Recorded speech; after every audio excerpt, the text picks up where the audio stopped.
This is the Analysis in Chains with Nathan Williams and Neil Kieran.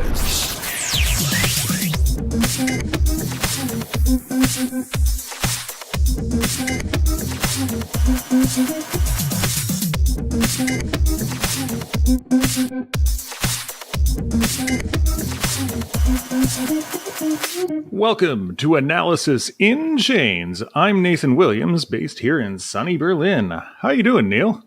I'm doing good, Nathan. I'm still in Montreal. I read recently that Berlin is like the new crypto capital at the moment. It seems to be moving around. It really feels that way, man. Seems to be moving around from city to city. So now they're calling it Berlin is the new capital. So I feel kind of jealous that I don't live there. Oh, you know, there's crypto events like every night over here. Just on Saturday, I went to a movie premiere, a red carpet movie premiere where I interviewed them, but it was presented by a company, a distribution company that is running their own ICO, and they're doing like a cryptocurrency distribution and licensing and all of that based on blockchain. So it's pretty exciting. We'll have an interview with that coming up in the next week or two. Oh, fantastic. And do people talk about the price much over in Berlin? Are they obsessed, or what's the vibe? I find that that around here, people are aware of it, but more people, at least in the circles that I'm traveling in, they're more concerned about the technology, the development. Like the people I know are all working on projects. So it's more project oriented.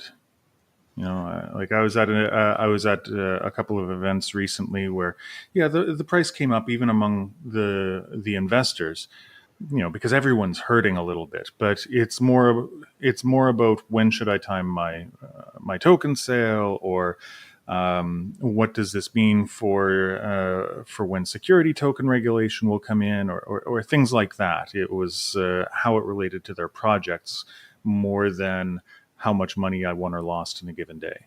Okay, very interesting. Because whenever I, try to stay on top of the news in terms of Bitcoin and crypto and blockchain, there seems to be this obsession with ETF, the Bitcoin ETF, and as soon as it comes, there's going to be this huge price rally. But we've said this many times before. I think people are missing the point if they think something like that will change the game and have institutional investors run in to crypto. It's all about these projects happening in the background, and I guess there's a lot of infrastructure that still needs to be built before the world is really ready for Bitcoin and for it to really increase in adoption and penetration on a worldwide scale. There are a lot of barriers to adoption, but I mean, when we're specifically speaking about institutional entities, what comes to mind is that institutional entities are going to be working with larger amounts. So they might have a few million, a few 100 million in crypto. And when you're dealing with that, do you want that stored in a personal account? Do you want it stored in a USB stick sitting on a shelf in your office where anyone can go and get it? So there's big challenges that institutional money is going to face when they start going into crypto, including things like key management. How do you make sure you don't lose your keys to this, few thousand Bitcoin that's sitting in your Trezor? Or how do you make sure that if you have company turnover, that the next people will still have accurate access? Or even something as simple as custody, because as secure as Bitcoin and other cryptos are, the weakest point is always people. So, phoning someone up and getting access to their office, to their records, you can't protect against that with a more secure algorithm. And so, having insurance on it, having security companies take custody of the funds like banks do now, these are sort of the infrastructure services that are probably going to be required before companies feel comfortable holding large amounts of crypto. And by people, I think you mean the social engineering side of things. That's what I was getting at. Like, I don't know about you, Neil. I was reading, when I read it in the news, one of the things that always jumps out at me is the stories where someone loses coins, right? They lose piles of Bitcoin. And I was reading, I don't have it open in front of me, but I was reading recently there was someone that lost something like $24 million worth of crypto. And the way that they lost it was they had it on an exchange, and someone got a hold of this person's phone number, phoned AT&T, and said, yeah, I lost my SIM card, can you send me a new one? And with the new SIM card, they were able to do the two-factor authentication with the exchange and move all their crypto off. So this social engineering side of it, it feels secure. I've got my money in a trusted third party entity, an exchange, and they're regulated maybe. And then I've got two factor authentication, but there are ways to get around it. And so you people get paranoid with this for good reason. That the if you have enough money, people are going to try and take it. And usually you don't worry about things like bank robberies nowadays the way we used to, in the 1800s with the old west. But because crypto really is like a new old west, we have to start thinking about security of our funds, especially when we have a lot of them. But while you have raised an interesting point, and I think a lot of retail investors are getting hacked because of social engineering, because it is very difficult if you're using Coinbase or whatever, and you have all of these security systems set up. It can be hacked through social engineering, so it is very difficult to withstand that. But when it comes to institutional investors, because the volume being traded is going to be so huge, is it really necessary that institutional systems like JP Morgan needs to use a decentralized exchange to do its transactions? Why like why is it needed? Because where is the problem? If I'm whenever I'm buying stocks these days, I don't say to myself, "Oh, did JP Morgan screw me when I made that exchange?" And there's a lot of assumptions around, say, Nasdaq and the likes, that whenever I buy my shares, I'm getting at a fair price or whatever. I don't see this huge demand from institutional standpoint. Like, is it? Are we assuming that Wall Street soon will have all of these traders saying, you know what, I want to start using decentralized exchanges when I'm doing my trading in terms of cryptocurrency? Because at the moment, I ask myself, if you look at the culture of Wall Street, would they even care? As long as they can trade fast, will this ever be a problem? Because maybe they'll have their own centralized systems that they have their own security and makes it hard for people to hack. Like, well, why not just leave it to them to figure out for themselves? Well, I suppose, but I mean, it all does come down to levels of trust and transparency, right? So all of the big losses of crypto that have happened on exchanges happened on centralized ones. I mean, with good reason. I mean, it's not like decentralized exchanges are easy to build, but um, if you like, for example, Mount Gox, why did this happen? Because there was a lack of transparency into how the exchange worked. We assume that it works similarly and with similar oversight as a traditional stock exchange, but the reality is that these are new systems. So, if you've got your money sitting in an exchange, in a crypto exchange, then how it's important to know how it works. So the crypto exchange will have a wallet, and they'll have an internal ledger about who owns which coins. And so if if you started an exchange, I could give you Bitcoin, and you'd say, okay, they gave me this much Bitcoin, and someone else wants, and so then it would be on an internal account that you just keep centrally, right? That I've deposited, say, 5 Bitcoins.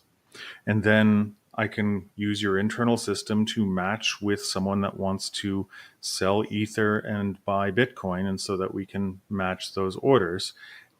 In the end, I may end up with a certain amount of Ether in exchange for my Bitcoins, and then I can withdraw it, and then it comes out of your wallet. But because all of this crypto is sitting in a central wallet, first of all, I have to trust you to keep that internal record right of who owns what. And this is where hackers can come in, or social engineers can come in and, get access to your card and your two-factor authentication, and maybe steal your material, your crypto.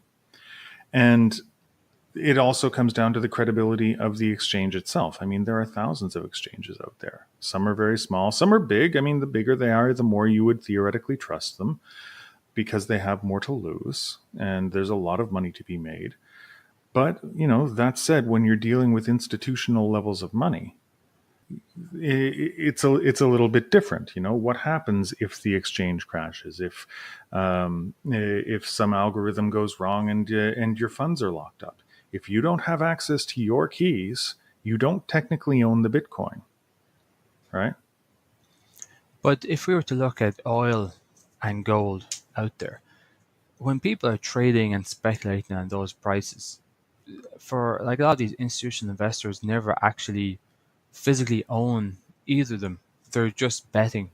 And so what usually happens in gold is that you would have like trillions and trillions of dollars in gold in some vaults.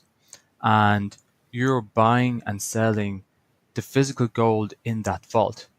But at no point are you actually physically putting it in your back pocket or putting it in your own vault.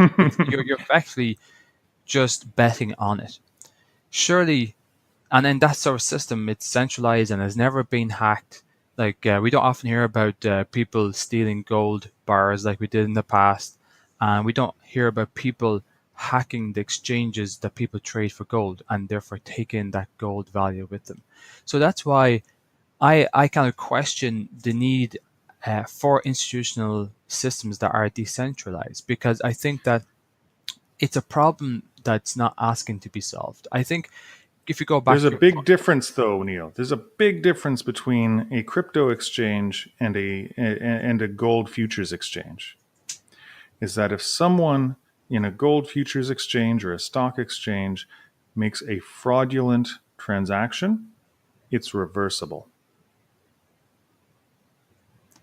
okay, but right? Like if someone makes a fraudulent transaction with crypto, it's not reversible. If I guess your password and get your private keys, and I go into your wallet and make the transaction, I take your coins.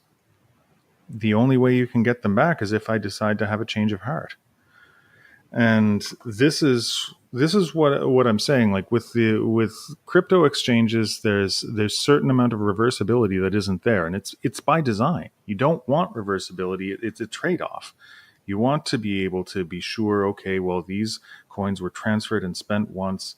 But the question is that good enough for institutional investors who are dealing with hundreds of millions at a time? well, you see, and that's kind of my point, is that will it matter to have sort of a decentralized system for Bitcoin? Because with Bitcoin, when you're trading it, you want to own it, and that's the way it is today.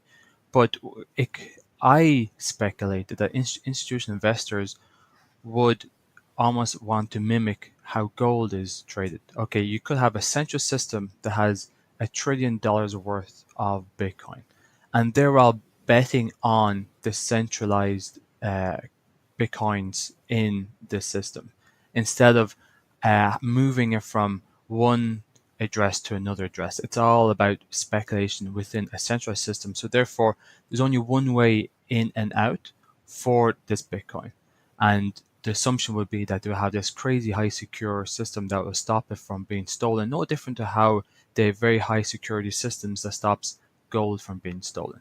Like it could be a case that all of this is on one special USB stick that's locked up in a vault. It's in cold storage, and therefore to actually hack it means you have to physically hack into the system and break into a vault. So it's why I speculate that maybe decentralized systems will not be needed for institutional investors, because what they would want to bet on, it would be slightly different as a system to what retail investors would like to have whenever they're doing crypto trading. So I think decentralized systems for crypto trading would be more relevant in retail investing, but I feel it'd be less relevant in institutional investing, particularly because if that was the case, if that's what we needed, the speed of transactions will have to be so fast that we could be many years away from institutional investors having that solution. And therefore, maybe through impatience, they would rather come up with their own centralized system so they could actually bet sooner rather than later. Because hey, why would you want to start betting on Bitcoin when it gets to $100,000 per Bitcoin price? You would feel like you missed the boat. So I'm speculating that actually institutional investors will come up with a different solution to what's out there because it suits their needs as opposed to what suits the needs of retail investors. Well, I mean, you're probably right. Like, it depends on what the institutional folks want to do. But I mean, I could imagine a centralized system where maybe if I set it up, I would just buy 1,000, 10,000, 100,000 bitcoins, shove them in a cold storage wallet, and then create a non-blockchain trading system of who gets the rights to which bitcoin. I mean, you could totally do that. You don't need a blockchain system to do the trading in that sense, and that would mimic the gold market. And who knows? Maybe that's the way it would go. But to be fair, I don't think that necessarily decentralized exchanges solve all of the problems that come with institutions getting into crypto trading at all. Because you still have the problem of key management. You still have the problem of, if I own and have control over my keys, the problem is I, as an institution, am not one person who takes that responsibility. I might be multiple. And how do you manage the keys? Who has the right to make the trades? Who has the right to pass it on? What happens if someone loses the keys to a good amount of money that was put into a fund? And yeah, maybe the solution is just it's not blockchain. You do trades off chain between people, and only transfer the value when people withdraw it. I don't know. Yeah, it could be, and I think that's what they're trying to do with Lightning Network to a certain extent on Bitcoin. So I guess Lightning's smart contract related, though, right? yeah. So you don't know, like, theoretically, for what we're describing, if you don't care about decentralization, you don't need a smart contract at all. You just need a regular contract, or just someone sitting there with a database saying who owns what. Yeah, well, I guess it's going to be interesting to see how it evolves. I don't think we have the answers right now, No, but it is. sounds fun though. Maybe we should do that. Yeah, just get a couple of Bitcoin and tell people they can do lightning fast trades on our centralized network. I call it Nathan Exchange. So yeah, I guess we'll wait and see. But I think if we go back to the bigger picture, sometimes people, I think, put too much emphasis on certain problems as to why Bitcoin price is down and why it's not going to the moon and stuff like this. And I think it's, as we said before, it's all about infrastructure. It's all about developing infrastructure that works for everybody. And I don't think ETFs or decentralized exchange for institutional investors are the reasons why the floodgates have not opened yet. I think there are just other problems that need to be solved in a bigger picture of an ecosystem that needs to be secure, fast, and reliable for things to really take off. Well, any way you slice it, as institutions get into the space, it moves further and further away from that original crypto anarchist vision of a of a decentralized future. And so, I mean, at one point, I get why everyone's excited. Everyone wants to make money with it, but then at the same time, the whole point wasn't to make money with it. The whole point was to have a decentralized currency. I think that was the most realistic comment in this whole podcast episode, Nathan. Yeah. Oh, well, we can't win them all, eh?